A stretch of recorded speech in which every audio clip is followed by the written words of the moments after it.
안녕하세요. 온라인 스피커 김덕주입니다. 11번가 마지막 시간이죠. 광고, 리포트를 보는 시간인데 리포트를 생각보다 잘 만들어 놨어요. 그래서 광고에 대한 내용을 보시려고 한다면 들어오셔갖고 반드시 확인하셔야 되는 애널리틱스라고도 부르는 이 플랫폼을 좀 사용을 하실 줄 아셔야 됩니다. 그래서 오늘은 이걸 어디를 보고 어떻게 뭘 참고하면 좋다 이런 내용도 드릴 건데 사실은 이것만 보고 딱 결정을 내리기는 좀 어려운 부분이 있어요. 그래서 예전 영상에서도 말씀드렸다시피 사설로 이용하는 로그 분석기도 갖다 붙이셔야 되고 스마트 스토어에서도 통계를 보셔야 되고 그다음에 이베이의 파워클릭의 리포트의 항목별도 보셔야 되고 이런 내용들이 복합적으로 일어나야 사실상 로그 분석을 완성시킬 수 있다라고 말씀을 드렸죠. 그 이유 중에 하나는 내가 팔고 있는 판매처가 실제로 최저가이냐 이것도 굉장히 중요한 거고 내가 수수료의 이런 영향으로 인해서 이 채널 같은 경우는 가격을 좀 세워놓고 파는데 그렇다라고 한다면 이 광고는 정말 고객들로 하여금 좋은 반응을 일으켰느냐? 또 뭐 마지막으로는 그런 내용을 이야기할 수 있겠죠. 경쟁 구도에 있는 다른 판매자랑 나랑 이런 이제 상황에 처했을 때 11번가만 본다라고 한다면 뭐 이 내용은 100% 맞는 내용이 될 수 있겠지만 보통 그 판매자도 여러 채널을 관리하기 때문에 11번가를 대하는 그 판매자의 태도가 있을 거거든요. 그래서 여러 복합적인 부분이 막 섞여 있기 때문에 로그 분석은 다양하게 보셔야 된다. 이 점 생각하시면서 리포트 한번 다 같이 보는 시간 가져보도록 하겠습니다. 바로 시작하시죠. 먼저 이제 리포트를 보시려면은 애드오피스 들어오셔야 되고요. 들어오셔서 제일 쉽게 보는 건 여기 광고 관리에 포커스 클릭하시면 노트북 파우치, 뭐 캐리어, 뭐 등등등 뭐 판매하시는 상품에 대한 어떤 그룹이 이렇게 쭉 나오겠죠. 그런 애들을 그냥 클릭하세요. 클릭하다 보면은 어차피 이 내용은 똑같고요. 실제로 마지막까지 클릭을 했을 때 이제 키워드 운영에 대한 어떤 데이터가 이런 식으로 쭉 하고 나옵니다. 당연히 이렇게 보면 어려우니까 엑셀을 다운로드 하셔가지고 보시는 게 조금 더 편안한데 엑셀 다운로드가 없네요. 네.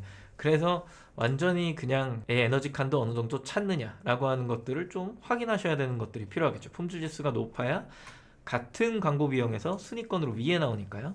이런 식으로 보는 방법이 있고 보고서를 클릭해서 포커스 클릭에 이제 항목별 보고서 눌러갖고 기간 설정하시고요.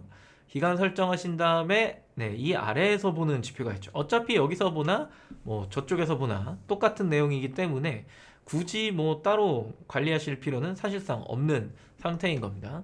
그리고 내가 이제 한 그룹에 여러 상품을 넣어놨다. 그러면 이제 상품 보고서 따로따로 클릭하셔서 보셔야 되거나 아니면 전체 보고서에서 상품 번호 검색하셔서 보시면 되는데 기본적으로 한 그룹에 한 상품 코드를 넣어놓는 게 광고의 리포트를 보는데 조금 더 편안하죠. 그래서 이 안에서 이걸 봤다라고 한다면 다시 11번가 들어오셔서 셀러 애널리틱스 클릭하시면 이 화면이 나오죠. 대시보드 보시고 참고만 하시면 되겠죠. 마케팅 리포트에 11번가 경유 페이지 분석 이걸 클릭하시게 되면 이제 1단위로 조회하면서 우측 상단에 상품 번호 조회하라고 나와요. 그러면은 상품 번호 외우고 있으시면 치시면 되는 거고 뭐 미리 찾아놨다 복사하기 눌러서 이런 식으로 1단위로 어디를 타고 들어오느냐라고 하는 걸 이렇게 보시는 거예요. 마우스 오버 하시면 각각의 영역의 수치가 이렇게 나오고요. 위에 색깔로 이렇게 표기를 해놨는데 뭐 보통은 검색 결과 아니면 기타입니다. 그냥 보시면 아시겠죠. 그래서 검색하고 들어왔다가 이 고객이 한 번에 구매를 하지 않고 또 무슨 행위를 하는 거예요? 나가서 가격 비교를 한다. 뭐 이런 내용입니다. 쭉 내려보면은 경유 페이지 비중이 가격 비교가 굉장히 큰 날이 있고 검색의 비중이 큰 날이 있겠죠. 그죠? 근데 보통은 맞물려서 진행된다. 이렇게 생각하시면 되고요. 그 다음에 이렇게 다른 상품을 검색해서 보시게 되면 그때부터는 또 비슷한 내용이 쭉 나오고요. 그리고 나서 다시 마케팅 리포트에 유입 검색, 키워드 분석 이렇게 누른 다음에 일주일로 바꿔주시고요. 조회 버튼 누르시고 여기에서 상품을 클릭하시면 이제 해당 상품에서 뭐라고 검색했는지 나오는 이런 키워드에 대한 어떤 내용을 또 볼 수 있죠. 여기 있는 전체 보기 하나씩 클릭하면서 내 상품은 뭐라고 클릭하면서 들어오고 있구나. 또 아래로 내리셔갖고 이 상품을 보겠어. 그럼 또 뭐라고 클릭하고 들어오고 있구나. 라고 하는 걸 확인하시면 되는데 보통 여기서 보시는 어떤 키워드는 결국에는 타 사이트 가도 동일한 기준으로 들어온다라고 하는 거예요. 뭐 특이한 경우는 거의 찾아볼 수가 없다라고 생각을 하시면 좀 좋을 것 같고 그러고 나서 이제 오픈셀러나 이런 쪽으로 들어오셔가지고 뭐 어떤 경로나 이런 것들을 또 보시면 거의 엇비슷한 형태로 흘러가는 게 좀 보이실 거예요. 그리고 이제 마지막으로 결정을 짓는 게 역시나 이제 스마트 스토어의 통계 내용이죠. 그래서 각각의 상품의 어떤 뭐 키워드의 흐름, 그다음 마케팅 채널에 뭐 검색 채널에 들어가셔가지고 보시게 되면은 뭐 결국에는 그 흐름은 거의 다 같다. 그래서 이게 뭐 신뢰할 만한 어떤 문서입니까? 라고 한다라고 한다면 뭐 신뢰하셔도 당연히 좋고요. 경유 페이지 역시도 네, 당연한 이야기인 겁니다. 늘 이야기했던 것처럼 고객은 순환한다. 뭐 이 사이트에선 순환하지 않을 거야. 어떻게 될 거야? 이거는 좀 이상한 생각이에요. 웬만한 상품들이 검색 이후에 흘러나가고 그 이후에 또 가격 비교를 타고 다시 들어와서 그게 또 최저가면 구매를 하고 그래서 서두에 저희가 말씀드렸던 내용 중에 하나가 내가 이 사이트를 어떤 식으로 대면하고 있느냐 혹은 이 사이트를 어떻게 평가하느냐에 따라 달라진다 그랬죠. 그게 나뿐만 아니라 경쟁사도 이 사이트를 어떻게 대하느냐에 따라서 유입 경로가 다 달라진다라고 하는 거야. 그래서 왜 판매자들이 많은 사이트가 잘 되는 거죠. 그리고 최저가를 다 같이 주는 사이트가 트래픽이 글로 몰리니까 잘 될 수밖에 없는 거고요. 그런 사이트가 어떤 정책을 가지고 움직이느냐 굉장히 중요한 거고 그 중에 하나가 이제는 네이버랑 쿠팡이 돼버린 거죠. 그쵸?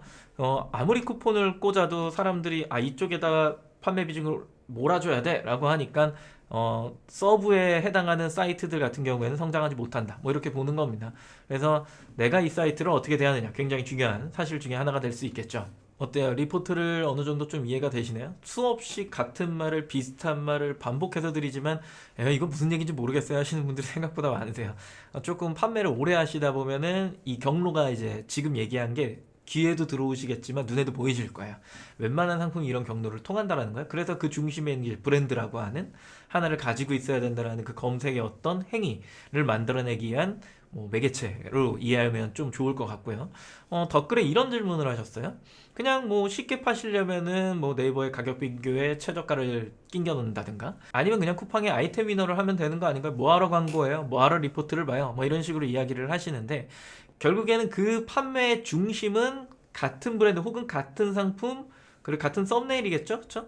그 기준 그리고 상품명의 어떤 앞머리의 비슷함으로 인해서 매핑되는 어떤 기준을 만들어내는 건데 네이버의 가격 비교에 어떻게 보면 동일 상품은 맞는 건데 이제 서로가 다른 마케팅을 막 하면서 뭉쳐진 거고 물론 오매칭도 굉장히 많죠. 그렇기 때문에 이제 뭐 라이브에서 개싸움을 했다 뭐 이런 이제 채팅이 나오기도 했죠. 그리고 쿠팡 역시도 최저가로 동일 썸네일가 이제 그 가격 기준으로 뭉쳐지기는 하는데 그건 조금 특이하죠. 왜냐면 남이 해놓은 상세 페이지랑 후기까지 다 긁어버리잖아요. 이거는 조금은 이상한 판매인 것 같아요. 그래서 보통 판매자의 심리는 내가 혼자 팔고 싶은 상품을 발굴해내는 그리고 남들과 조금 구별되는 막 이런 것들을 좀 하고 싶은 게 기본적인 그 습성이잖아요. 그걸 위해서 내 마케팅을 해 나가려고 하는 노력인 거고요. 그렇다라고 한다면 광고랑 리포트가 굉장히 많이 필요한 건데 만약에 나는 그게 아니야. 그냥 동일 상품의 최저가만 찍으면서 그냥 남이 팔고 있는 거에 좀 낑겨갖고 기생하고 이런 것들을 해볼래? 라고 한다면 뭐 그 판매가 굉장히 좋은 판매가 뭐 되시는 거겠죠. 근데 그 판매는 오래가지 못합니다. 결국에는 최저가를 찍기 위해서 다 같이 100원 깎고 100원 깎고 하다 보면 마진에 근접해지거든요. 재미가 없어요. 매출은 성장해도 이익이 굉장히 작거든요. 그런 판매를 해서 내가 5년 뭐 10년 이런 식으로 이 사업을 유지하면서 내가 어떤 목적한 바를 이룰 수 있느냐 굉장히 어려운 이야기가 되겠죠. 그렇기 때문에 내 상품을 잘 만들고 그리고 그걸 마케팅적으로 잘 풀어낼 수 있는 광고는 마케팅이 굉장히 작은 공간을 차지하는 거거든요. 그래서 그 이후에 이제 확장성을 계속 가지면서 그 트래픽을 모아갖고 내 상품을 조금 더 사람들에게 알리고 그 상품을 쓰는 사람들이 좋은 후기를 남겨주는 그런 보람된 판매를 경험하는 게 사실은 이 사업의 목적이 될 수도 있다라고 보는 거예요.